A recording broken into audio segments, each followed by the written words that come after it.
where Christianity was first preached in Nigeria.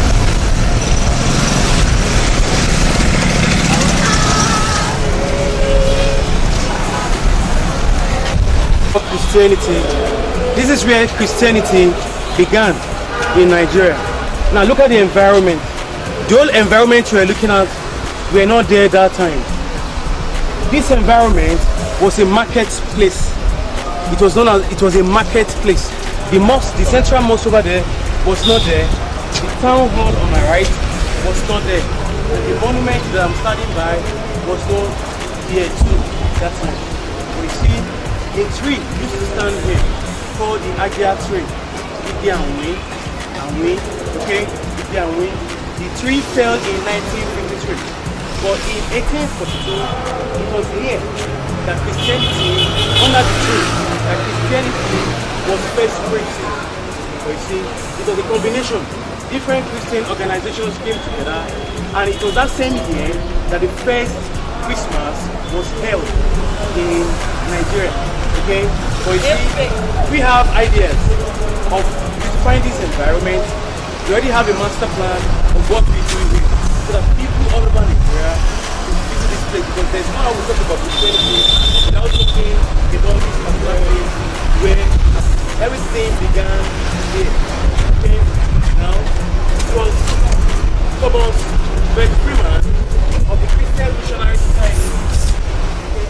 The Brazilian Barracoon is located opposite the slave port and within the Seriki Abbas court. This is where slaves were held captive and piled up in tiny prison cells for a period of time before they were finally exchanged for items such as mirrors and ceramic plates, and then finally shipped off to Europe and the Americas. It's not going to be short, and I'm short. I'm having difficulty. Yeah, go ahead.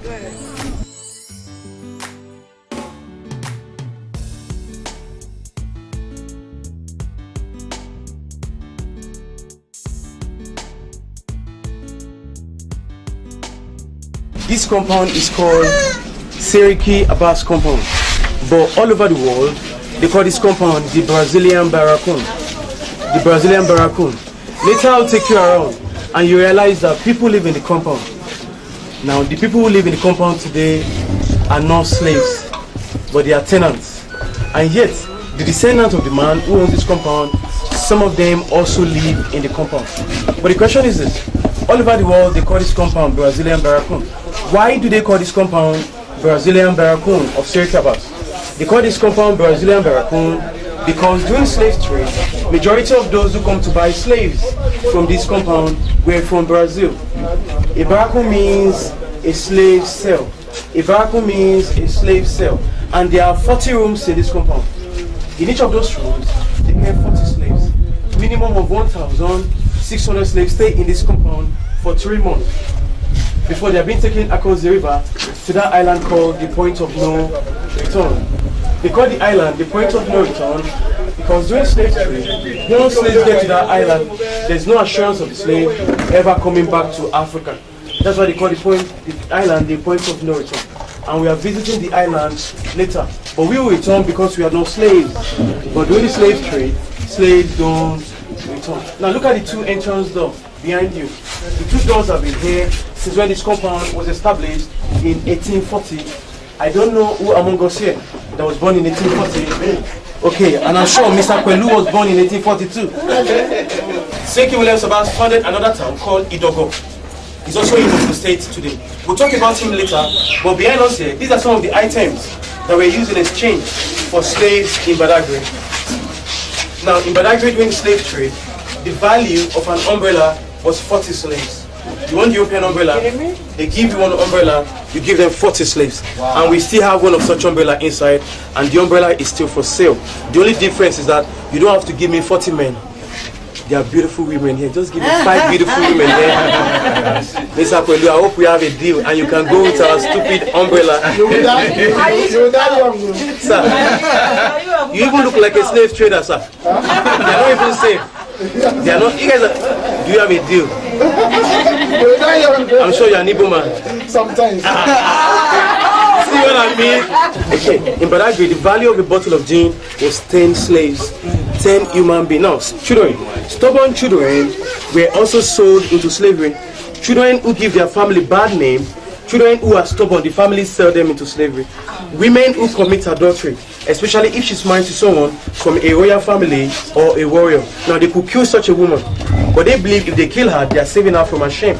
So they sell such women into slavery. Now, this is called the cannon gun. This was the bomb that time. You want the European cannon gun? The value of the big cannon gun was 100 slaves. The value of the small cannon gun was 40 slaves. The value of a Dane gun, umbrella, 40 slaves. The value of a Dane gun, 40 slaves. But you guys know what? As early as 1450, the Europeans realized that it was impossible for them to come to Africa and forcefully capture the slaves. When the Europeans got to the Americas, they forcefully captured the Native American Indians. They enslaved them. But you see, the Africans, we were organized. We have our own government, we have our king, our chief, we have our warriors, we have our police, we have our air officers. We were organized. What the Europeans did when they came was that they befriended some of the chiefs, because some Africans rose up against the Europeans. One, they don't look like them. Two, they don't trust them. So they don't want the Europeans to come to their land. What the Europeans did was that the Africans who became their friends were the ones they gave the guns to. So those who became their friends were the ones who assisted in subduing those who rose up against them. I have the arrow, my brother have the cutlass, and you have the cannon guns and the guns. So it was easy for you to defeat us and capture us as slaves. And you must understand that in the beginning, the Europeans were not going to the interland because a bite of mosquito could kill them. So how did they get the slaves? There were no cure for tropical diseases that time. Until they were cured for malaria, that was when they were now taking their expedition to the interlands. But before that time, how did they get the slaves? They used those against each other. There are 40 rooms in this compound. In each of those rooms, they carry 40 slaves. You know what? A slave will have to carry this over the head of the king or the chief for as long as it's outside. If it's outside for 2 hours, you carry the umbrella over his head for 2 hours. And you pray your shoulder don't betray you. Because if it falls on the king's head, what happened to your own head? Now, madam, we talked about the ankle shackle. Now, we dug this from this compound.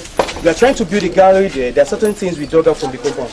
So there are some things we'll be moving to the new gallery we are building here. Now, we dug this out.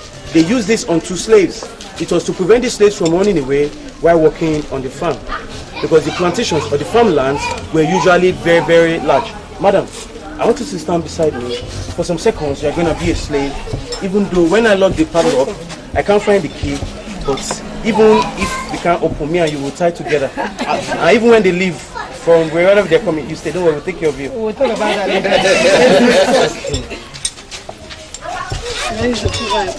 Now, they put this at the ankle of the first slave like this.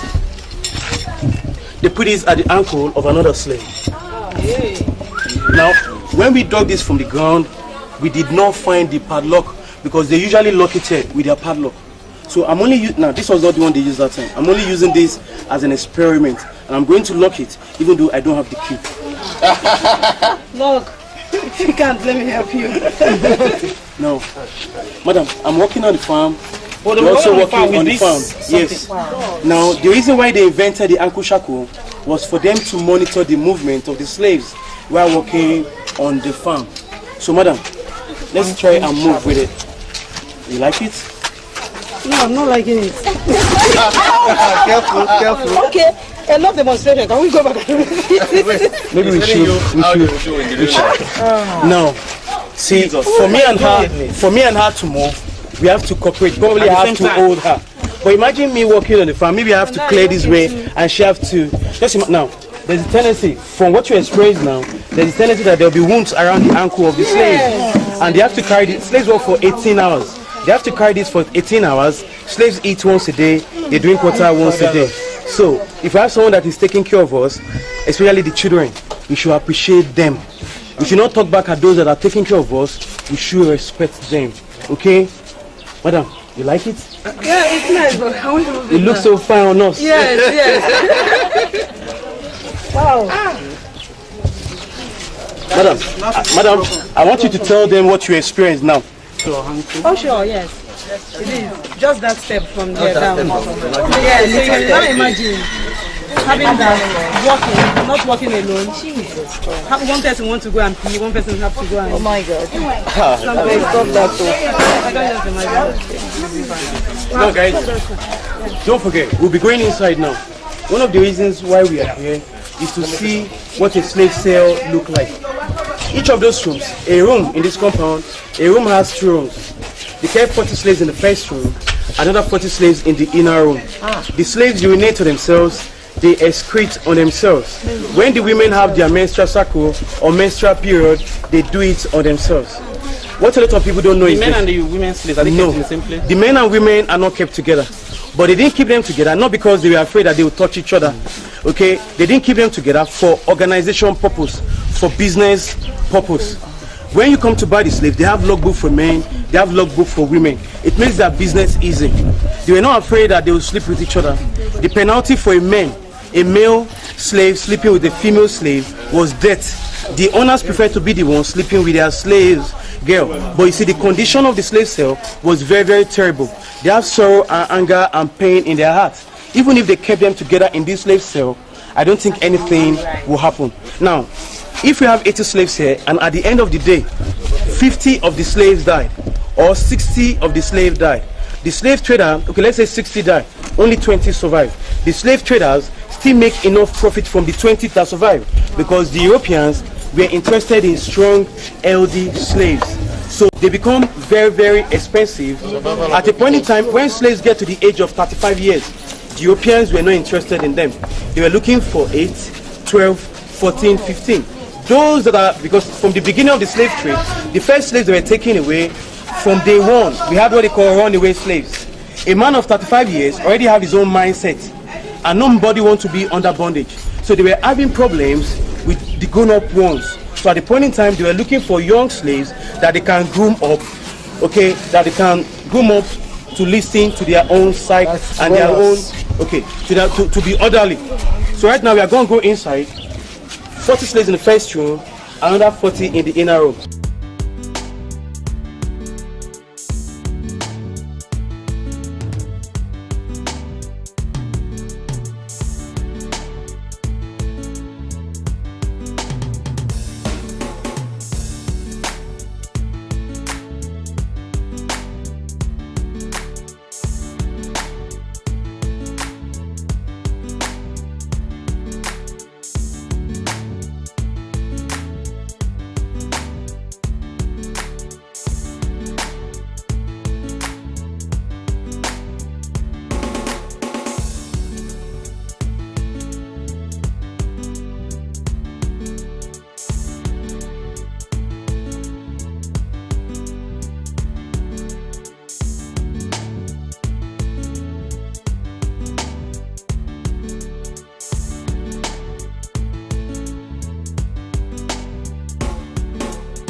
Right now, we are visiting the vacated slave market area. But the whole environment that time was a marketplace. But they didn't buy bread, tomato, and pepper there that time. They buy and sell human beings.